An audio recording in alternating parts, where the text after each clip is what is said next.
Salut les amis, on se retrouve pour une nouvelle vidéo, la première sur le thème de la magie. Voilà, donc dans cette première vidéo consacrée à la magie, on va essayer de débuter par le début, c'est-à-dire de définir ce qu'est la magie. Voilà, donc il y a autant de définitions, je pense, que de gens qui pratiquent, hein, chacun a sa conception du truc. Moi, j'ai envie de dire que la magie, d'une façon simple, en résumé, c'est de contrôler ce sur quoi on a l'impression de ne pas avoir d'emprise. C'est un peu obscur comme propos. Je vais essayer de prendre un exemple du coup pour illustrer tout ça. Voilà.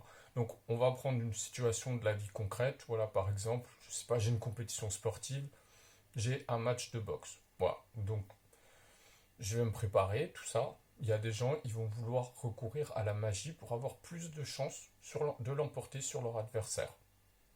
Donc la façon conne, hein, je caricature, il n'y a personne normalement qui est assez con pour faire ça, quoique. C'est la personne, elle va aller préparer son match de boxe, se dire qu'elle va faire son match de boxe, voilà, rencontrer son adversaire, mais sans faire aucun préparatif concret, c'est-à-dire pas d'entraînement, pas de conditionnement physique, pas d'apprentissage de la technique, rien du tout. Elle va juste faire un rituel. Donc voilà, un rituel, les gens lui donnent le sens qu'ils veulent. Il y a des gens qui pensent qu'ils vont pactiser avec un démon, d'autres qui vont avoir l'aide d'un petit ange, de je sais pas quelle divinité, mettre en branle certaines énergies, voilà. Chacun explique le truc à sa façon. Bon, énergie, je sais pas comment on la mesure. Les anges, j'en ai jamais vu. Les démons, j'en ai pas dans mon carnet d'adresses. Donc voilà, on ne sait pas, mais bon, ils vont faire un rituel et ils vont croire que là, ça va être formidable. Ils vont rencontrer Mike Tyson et qu'ils vont le mettre KO. Bon, bref, ils finissent à l'hosto. Hein, c'est au bout de 10 secondes de combat, ils se sont pris une série, ils sont KO et voilà. Donc en gros, vous faites rien de concret, vous faites de la magie, ça va merder à 100%. Hein. Aussi, comment dire, aussi puissant soient les entités avec lesquelles vous avez soi-disant pactisé et tout ça, quoi. Donc après, il y a l'autre façon de faire les choses. Donc vous avez un match de boxe. La logique veut que vous vous entraîniez déjà. Vous allez parfaire votre condition physique, vous allez courir, vous allez travailler votre technique, vous allez faire de la musculation spécifique. Si vous connaissez l'adversaire que vous allez rencontrer, que vous pouvez l'étudier en vidéo, vous allez voir s'il est droitier, gaucher, s'il est plutôt fort à la fin de ses combats, s'il démarre doucement, s'il a du rythme, s'il est plus basé sur la puissance physique, la technique, s'il encaisse bien, enfin voilà, on va pas faire un cours de boxe, vous allez étudier tout ça. Vous allez avoir une bonne nutrition, vous allez avoir une bonne récupération. Bref, vous allez mettre toutes les chances de votre côté. Après, il y a des choses que vous ne pouvez pas maîtriser, ce qu'on appelle la chance, la conjoncture, tout ça. Vous ne savez pas comment ça va se passer. Vous ne savez pas non plus dans quel état de forme physique va être votre adversaire. Peut-être que vous aurez de la chance qui sera diminuée, qui sera rongée par l'angoisse, par le stress, qu'il a des soucis personnels. Peut-être qu'il va être malade aussi. Voilà, il y a des choses qui vont jouer contre lui. Ça, a priori, vous ne pouvez pas le contrôler, mis à part si vous jouez le corbeau, que vous lui envoyez des lettres anonymes ou vous le faites flipper, vous pouvez l'empoisonner. Voilà, vous pouvez, je sais pas, enfin, ruiner sa vie de toutes sortes de façons concrètes. Bon, on va dire que vous êtes un mec fair play, donc vous faites le taf, mec ou fille, hein, je m'adresse à tout le monde. Voilà, vous faites le taf dans votre coin et vous avez envie de mettre toutes les chances de votre côté. Donc là, vous allez recourir à la magie. Donc la magie, vous allez effectuer un rituel. Il va se passer quelque chose ou pas, voilà, on verra bien. Et vous allez peut-être gagner le combat. Donc vous allez gagner le combat, pourquoi? Parce que vous êtes bien préparé ou parce qu'il y a eu la petite touche en plus de magie. Ça, c'est vraiment, voilà, difficile de... Alors, cette magie, comment elle agit? Ça, voilà, donc il y a autant d'explications, je disais, que de pratiquants. Donc tout le monde a son paradigme.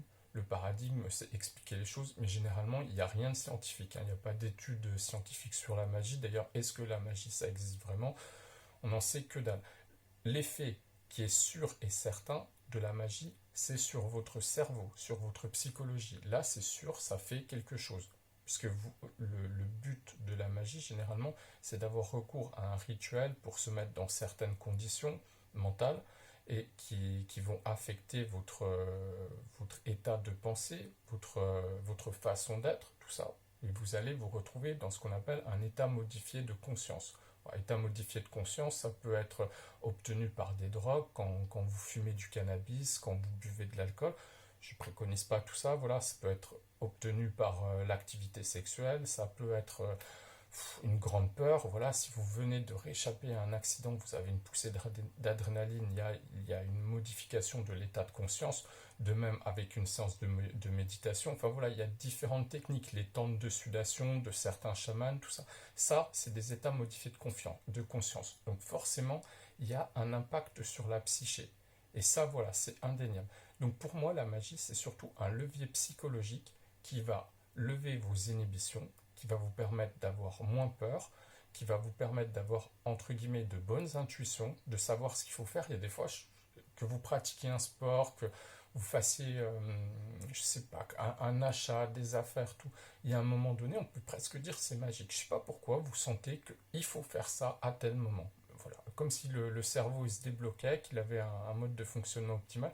Ben, on peut dire qu'on va essayer de rechercher ça. Après, on va essayer de le rechercher de façon très approximative. Parce que je veux dire, il n'y a aucune technologie, il n'y a aucune science qui dit fais ça, et tu sauras exactement quoi faire à tel moment.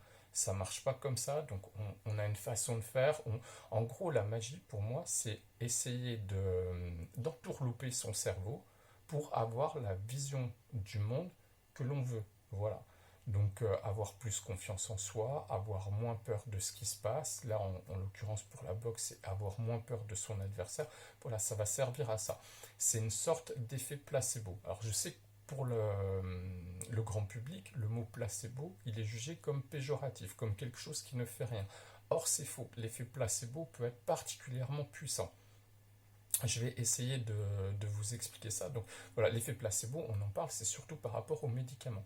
Donc quand vous prenez un médicament, généralement, ce que vous achetez à la pharmacie, il y a un produit actif dedans. Par exemple, on va prendre le paracétamol, hein, c'est un des médicaments qui est le plus consommé en France.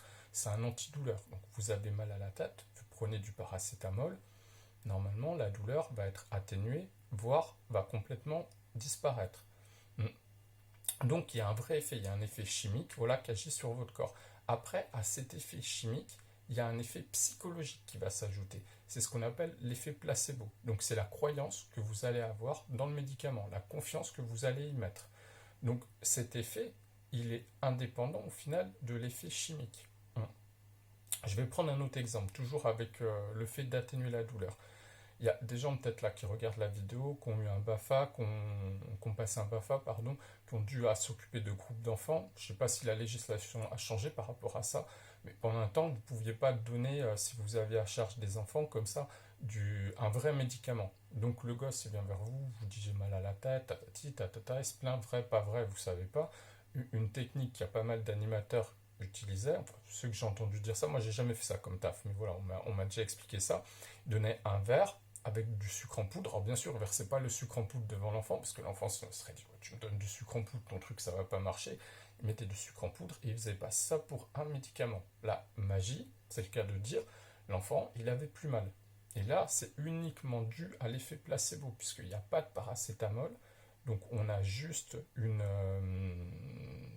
l'eau et du sucre, c'est-à-dire rien qui normalement scientifiquement va soulager le mal de tête, mais parce que l'enfant croit que c'est un vrai médicament, il y a une action voilà, sur le corps, sur sa perception de la douleur, même s'il avait mal avant. Donc il faut savoir que l'effet placebo, ça a été prouvé scientifiquement, il joue à 30% dans l'efficacité d'un traitement médical.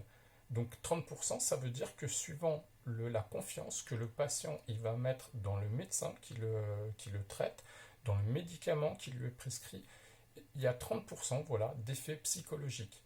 Donc voilà, c'est quelque chose quand même de puissant. Et je pense qu'on ne connaît pas encore tout sur l'effet placebo.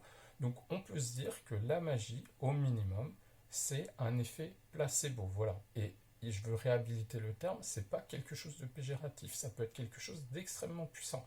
Il y a des gens, quand ils mettent leur foi dans quelque chose, il n'y a rien qui les arrête. Je veux dire, si je vous donne une espèce de pendentif, que je vous dis qu'il est investi d'une puissance magique qui va vous rendre invincible et tout, il y en a qui vont y croire à fond, ils vont faire le truc, et presque tout va passer, parce qu'ils y croient justement. Le truc, il n'a aucune vertu magique, il n'a aucun pouvoir surnaturel, mais la foi qu'il place dans cet objet, comme on dit, la foi peut soulever des montagnes. Voilà. Donc, pour moi, la magie, c'est essentiellement, je vous dis, au minimum. Après, peut-être qu'il y a autre chose, qu'il y a une énergie et tout, mais ça, c'est des spéculations. C'est quelque chose que beaucoup de gens dans l'ésotérisme, ils vendent des produits. Donc, c'est un truc qui existe depuis la nuit des temps, ils essaient de vous faire croire qu'ils détiennent des secrets, des pouvoirs que vous n'avez pas.